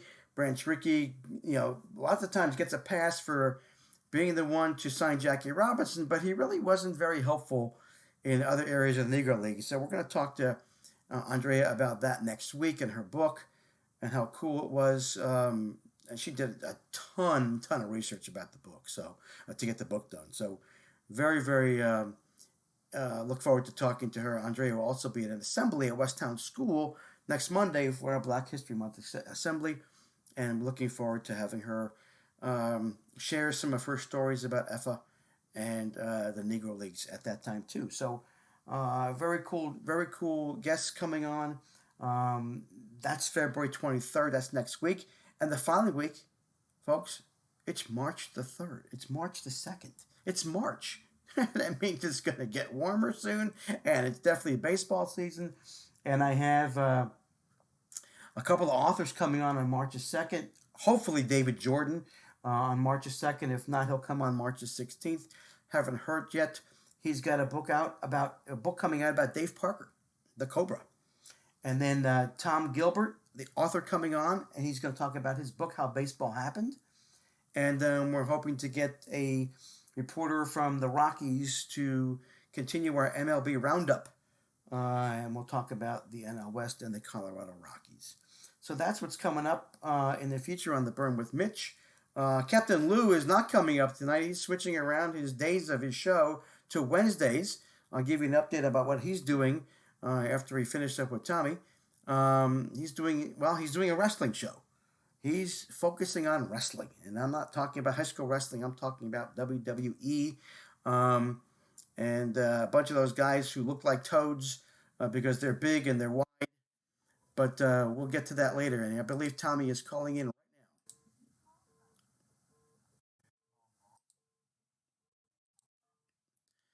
Hi, Tom. This is Mitch. How the heck are you? Hey, Mitch, how are you doing?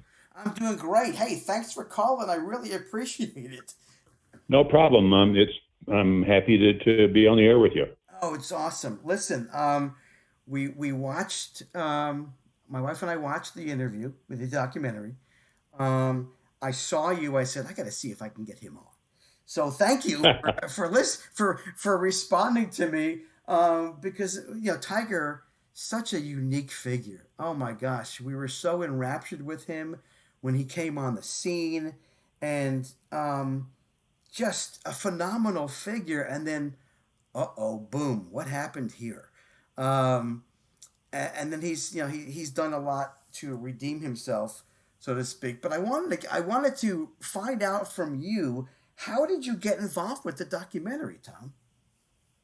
Well, the producers were looking for people who could speak, had some knowledge, some background, and some history with Tiger, and they just kind of found me, and we had talked for a while, then talked again, and then they asked me if I'd like to take part, and so I flew to New York for a couple times and taped it, and it was quite a procedure.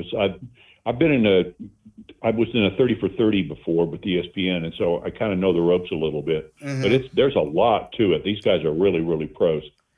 Well, when they asked you and they reached out to you, so what was your specific role? I mean, so you knew Tiger. You have a acquaintance of Tiger. Oh yeah, I've known Tiger since he was a kid. I worked for the LA Times, and he was a kid growing up in Orange County, and I covered him. Oh gosh, the first 20 years of his career. Okay. So I definitely knew him. When the producers were talking to me, they were, without knowing what exactly the slant of their program, their documentary was, they asked me a lot of questions about Earl, his dad, and I knew Earl Woods very well. So it was kind of like a father-son type deal, which is really the way the documentary turned out. Well, it was, and so now I can get into some more stuff with you. Now that I know you know Tiger, so how cool is that? So you followed him for years. We all saw the Mike Douglas, him at 3 years old, and Mike Douglas. But what we hadn't seen before were some of those amazing home videos of him on the course with Earl. It seemed like Earl was destined to make that child of his a professional golfer from the beginning. When you first met Tiger, did you have any thought? Did you any feel that there was this? And again, you knew Earl too. So, how did you mesh the need for Earl to want his son to be very good, and you sitting as an outsider, going, Did you have any thoughts about, Earl? You're putting a lot of pressure on your kid. What was that dynamic like for you? Well, I mean, Earl was a very outspoken proponent of his son Tiger, and he was speaking about him in these outlandish terms almost. So it did seem like there was a lot of pressure. But the one thing that was a qualifying argument to this is that Tiger succeeded. He won at every level. He won 3 straight U.S. amateurs. No one's ever done that. Mm-hmm. He won the Masters by a record amount in his first time as a pro. So he was following through on all these promises that Earl was making, and he was making it look easy. He was crushing people. So it didn't seem so outlandish at the time. Okay. Yes. I mean, it was amazing to watch him come on the scene. It was like, oh my gosh, who is this kid? And it was great to see, again, we only see Tiger on the course. We didn't get to see until the documentary him just being a regular kid. And we understood as viewers of the documentary that, listen, and you watch this for me as a fan, and you put Tiger on this quote pedestal. But then when you saw him just being a kid that he needed to be, it actually made me feel good. It made me feel good to watch him. Well, I think you're right. And I think that was one of the real successes of the documentary, is that it wasn't a rip job. They did not tear him down. They told the truth. They chronicled his life, and they showed where he was great. They showed when he was obviously frail and had foibles and messed up big time, and then he triumphs again. So I think it's a story of triumph and success, and how people we build up to be superstars are really just people who've got problems along the way. And it's kind of, I think it's kind of interesting and refreshing to know that all of our heroes aren't perfect. Well, it is. It really is. I mean, I've met some people, and not. Let me see. So I would meet people like John. Let me give you a Johnny Bench story. So I was working in Houston, and I had taken some kids. There was a festival, a sports festival in Houston, and it was on a day off. And we took kids there, and Johnny was there. And that afternoon, I was actually getting on a flight and going to a conference. I get to the airport, and son of a gun, if it isn't Johnny Bench. I'm like, oh my God. He's just hanging out on his own, reading a newspaper, right? So I'm a shy guy anyway at that time. And it took a lot for me to go over to him and say, hi, Johnny Bench? And he looks at me because, yeah, I said, is there any chance I could get you to sign something? And he looks at me. I said, I saw you at the show. I had some kids. I saw you at the show this afternoon. So I just want to see. I'm so lucky to see you now. Could you sign something? He looks at me and says, what, you couldn't get the autograph at the show? I'm like, you SOB. I mean, and reluctantly, I took out the program I had and he signed it. I don't think he wanted people to know that it was him. I mean, I recognized him, but the SOB looked at me like, get the hell out of here. And I was like, come on. So I took. And isn't that amazing? Isn't that amazing that that's after you're having held him in such high regard, yes. and then he treats you like that? I mean, that's kind of dashing, isn't it? I felt like a schmuck. I really did. I felt like, oh my gosh, really? But Johnny, there's nobody else here. I put myself in the position, and yet, you know what? We can never be in that position. You saw Tiger and Earl. You knew them. And listen, they have to be that way because they're so well known. They just can't, I guess, deal with all that, right? And that, I think, was that part of the start of Tiger's downfall with his foibles, as you said, his weaknesses, the philandering bit. Were you shocked when all this came out? I was stunned. Unless you were part of his little team, and you didn't know, because I thought most people thought he was squeaky clean, mm-hmm. and he would lead the exact kind of life that we thought he did, like the good housekeeping life. You know what I mean? Yeah. And it didn't turn out that way, and I think that's one reason. One of the other things is he was caught in an era when what do we call it? The tabloid media was going crazy. Yes. The Inquirers and the Entertainment Tonights and all that stuff, and it was just. And he was also an entertainer besides a sports person. So he was in that little what would you call it, avenue where he was fair game for a lot of people. So he really fell a long way and was held up for ridicule even to this day to some degree. Oh yeah, I mean, listen, some people don't forget. They hold the grudges, and how dare you do what you did to your wife and your family and that kind of stuff. But if you listen. I've always felt that his problems. I never felt he should have apologized the way he did. I think he maybe to his sponsors but basically it's a situation in a marriage. It's between a man and a woman, yeah. And anything else is kind of that's your problem if you can't handle it, because right. It was wrong and he admitted it was wrong, but I don't know. And that was the good thing. I mean, he admitted it. But yes, it was kind of awkward watching. And listen, it was almost like an OJ type thing. Here we were. Everybody was able to watch the damn press conference and him apologize. And then he goes over to his mom. Listen, he had to have been, it's mortified. Listen. He did what he did. Um, and there, he knew it was wrong, but at the time, did he know it was wrong? I mean, that's the thing. You saw this, Tommy, this footage that we saw of him going in with these nightclubs and these women, and it was crazy. Who had that footage? Where did they get that footage from? That's a good question. I don't know where they got the footage from. It was interesting, though, how he built this wall from reality, from what he was really like, and what he showed people that he was like. So there was some kind of disconnect there for sure. But if you recall, and by the way, I don't know how many of your viewers have seen the documentary called Tiger on HBO, but it's well worth seeing. It's not just about sports; it's about people and relationships, and it's just a really good story, and it's a story of redemption as well. But if you remember, there in the documentary, they showed a segment of when Earl was messing around on the golf course in Winnebago, right off the practice green. Yes. So Tiger was kind of learning because of his father. I mean, it wasn't really hidden from him. Mm-hmm. So when he grows up, he kind of what'd you call it?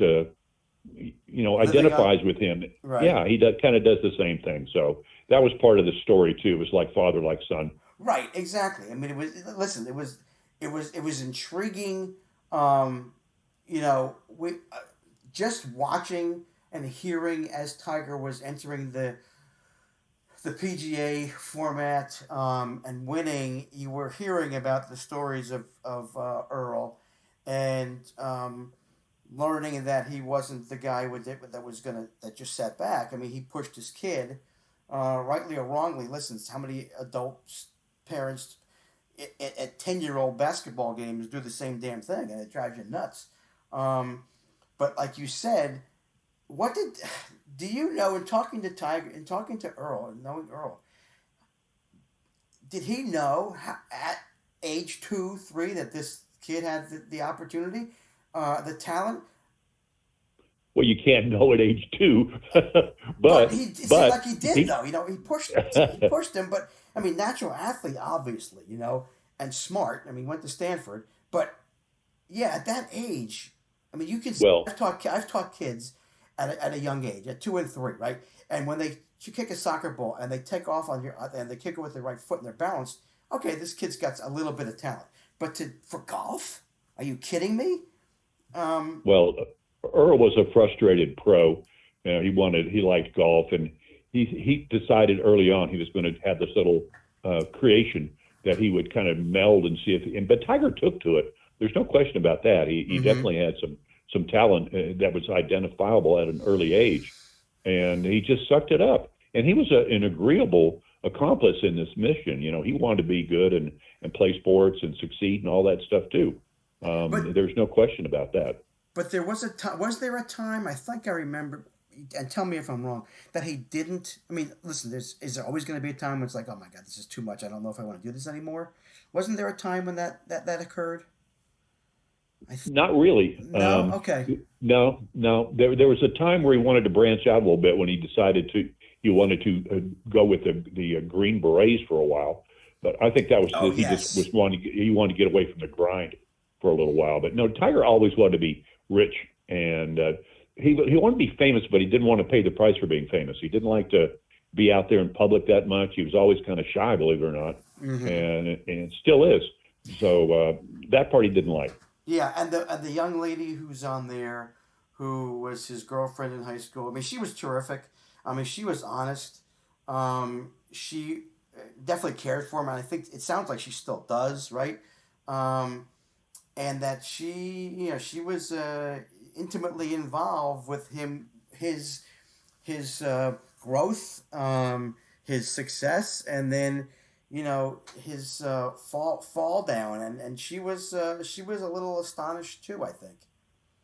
I think one of the takeaways I had from all the women who took part in the documentary that knew Tiger, they all, no matter what shape they're in now, or their relationship with Tiger, they all still feel for him. Mm-hmm. I mean, they all seem genuinely sympathetic to him and wish him only the best, even if he cut him off, badly. Yeah, yeah. I mean, the good thing, like you said, the redemption part. Listen, it seems like he's a really great dad. Oh, there's no question about him and his kids now. They're very, Yeah, very tight. And yeah. he's come full circle. I mean, he's 46 years old now, so He's he's not a kid 46. anymore. I know. Yeah. It's not time. Isn't that crazy? He's 46 already. Holy Let's see. mackerel! Yeah, that's right. So He's yeah, 46.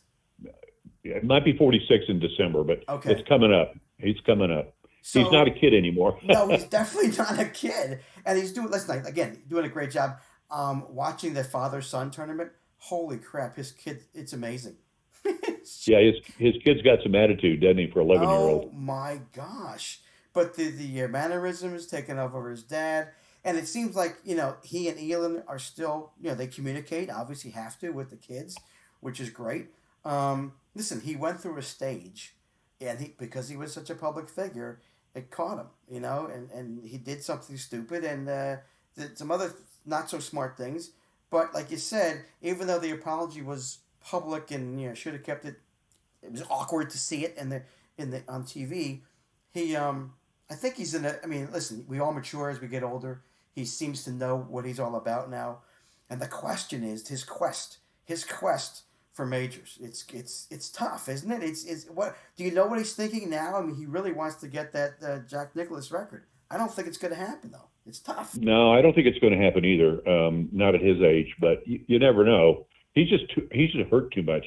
He's had another back surgery in December. He hasn't played since, and I think he's probably going to play once before the Masters. But I don't know that you can count on him to win there. But you never know. I mean, he won a couple years ago when you didn't think he had a chance. So I just think that whether or not you agree with Tiger's lifestyle way back when, or whatever you think about him, he still is one of the most transcendental figures in the history of golf.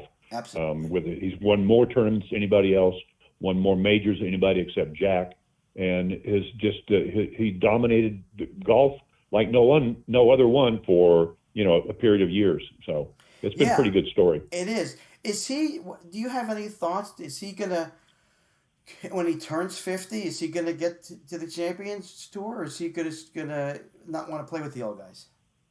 I don't think so. I mean, the only reason he would play would probably just be to hang out with them, because he's adopted this kind of elder statesman role, which he enjoys, kind of hanging out with the guys now, which is interesting because earlier he didn't want to hang out with them. All they wanted to do was step on their necks and beat them. Yeah, I was just saying, beat the crap out of them. Yeah.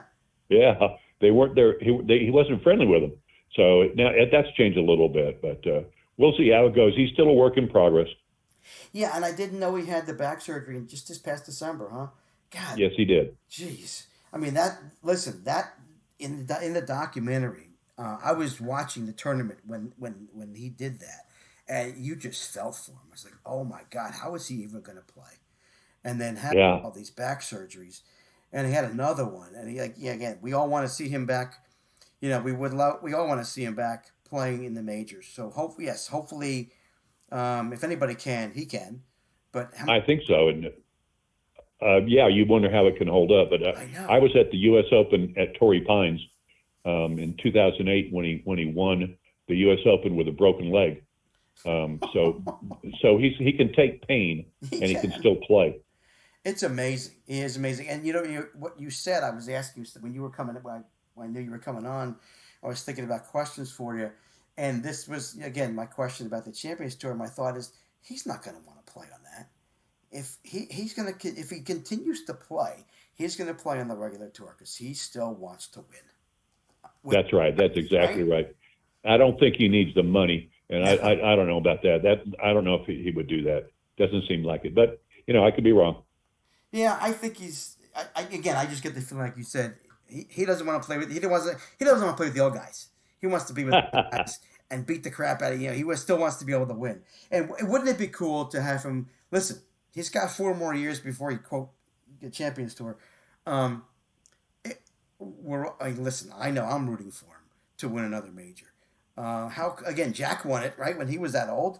Well, Jack won the Masters at 46 in 1986, so don't say it can't be done. Exactly. So he gets himself together. And if it's not the Masters, we got more tournaments coming up in the summer: the PGA, the British Open, and the U.S. Open. So it's going to be fun to see what happens with him going forward. How much did you enjoy watching that documentary? Well, I mean, I had a self-interest in it because I appeared in it, and actually, Right. so did my wife, who was used to work at Nike.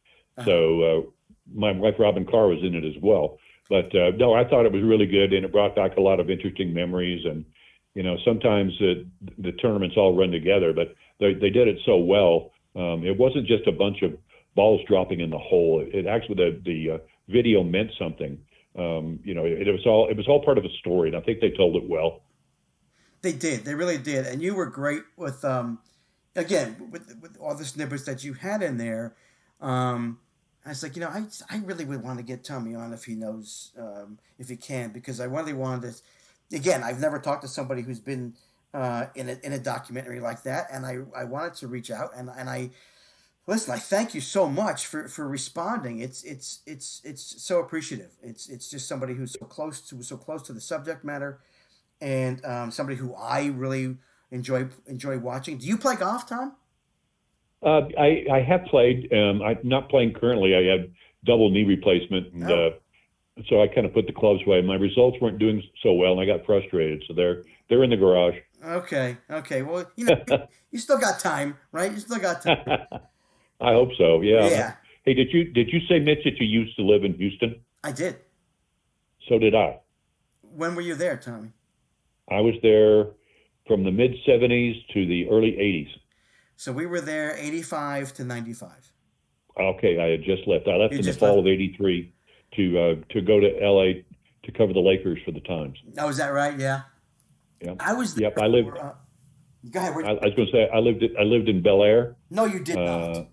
Yeah, I did. I worked for the city of Bel Air.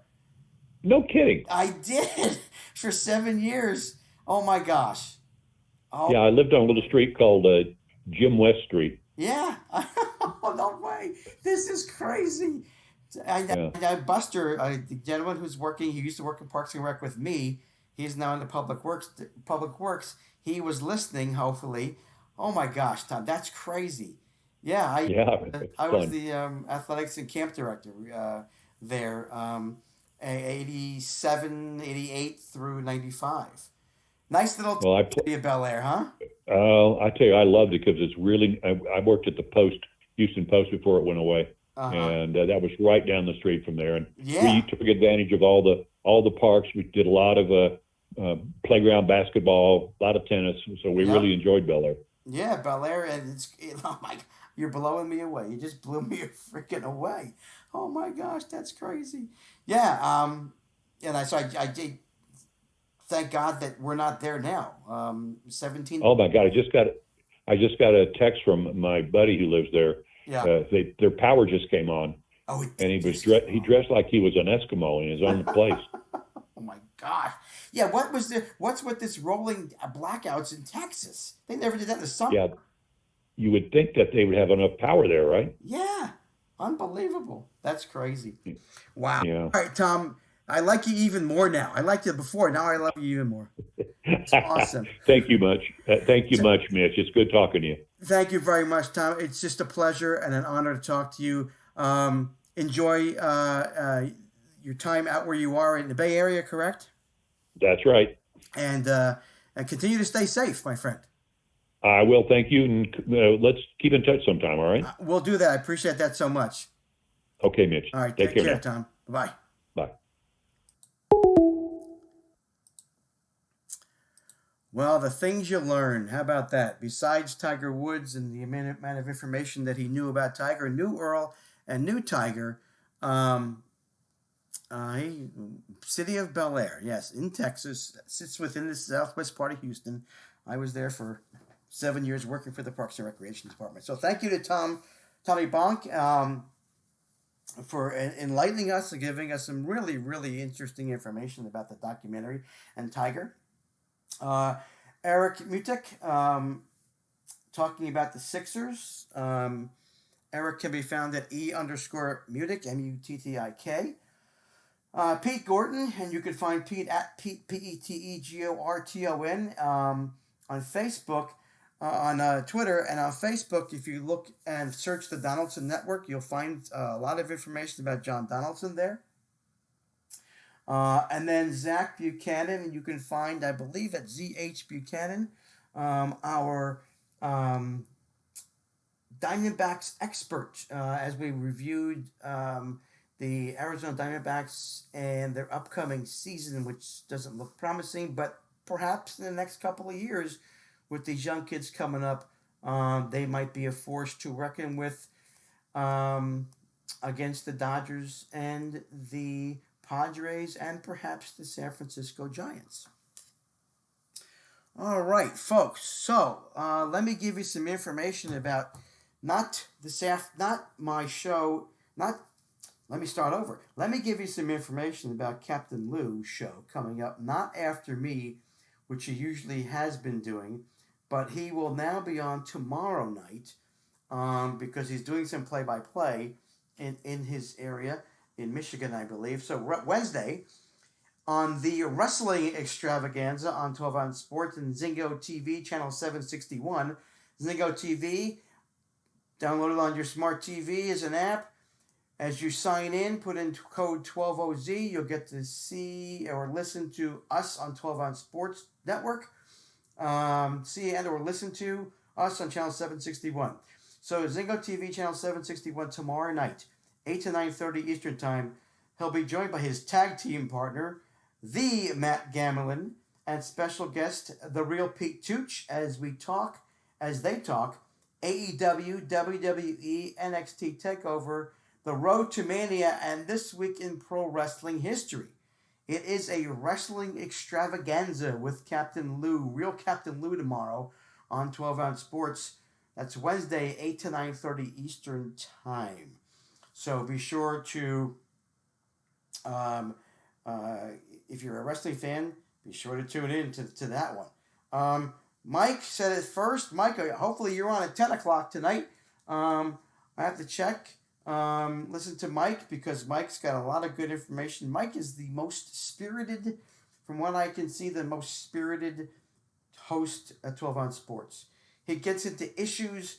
He gets into spats with other folks, and he's very good about not being taken aback. He gives it back, and we love that about Mike. So Mike, keep up the good work there, my friend. You're doing a hell of a job. And what else have I got to say that will keep you folks interested? Oh, I know. Here we go. One more thing before I have to go in 2 minutes. One more thing. Yes. So again, reminder. Tom Gilbert on March the 2nd, author of How Baseball Happened. He says there are some things that he writes about. There are some things he writes about in that book that people didn't know about that baseball people need to know about. So I'm just going to leave it there for now and tease you a little bit about that. Hoping to have Dave Jordan, author, on that will be talking about his new book about Dave Parker, the Cobra, played for the Pittsburgh Pirates, among other teams. And hoping to have a reporter from the Colorado Rockies on to give us some information about the Colorado Rockies' upcoming season. And then next week, devoted to Black History Month and the Negro Leagues, Ted Knorr, Ted Knorr, and Andrea Williams, author, about a book she wrote about Effa Manley, owner of a Negro Leagues team, first woman inducted into the National Baseball Hall of Fame. That is it, my friends, for now. I thank you for tuning in. Replays will be up after the show. And I want you to know that my social media manager has helped me a lot, and I appreciate it.